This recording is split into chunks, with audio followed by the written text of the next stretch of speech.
దీన్ని చతురస్రం అంటారు. అంటే 4 మూలలు సమానంగా ఉండేదాన్ని చతురస్రం.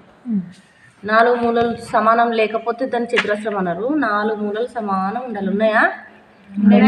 ఇట్లాంటి ఏమేమి ఉంటాయి? పలక సమానం, బుక్, టేబుల్, మన స్కూలు, పాలలో అద్దుకొని తింటే బ్రెడ్ ఇట్లా సమానం ఉంటుంది కదా, దాన్ని చతురస్రం అంటారు.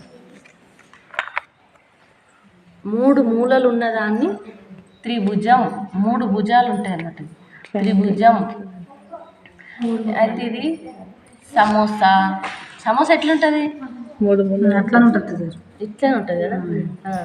ఇంకా ఉదాహరణ ఏం చెప్తా? రాసుకుంటే సమోసా రాసిన. ఇంకోటి కార్డ్స్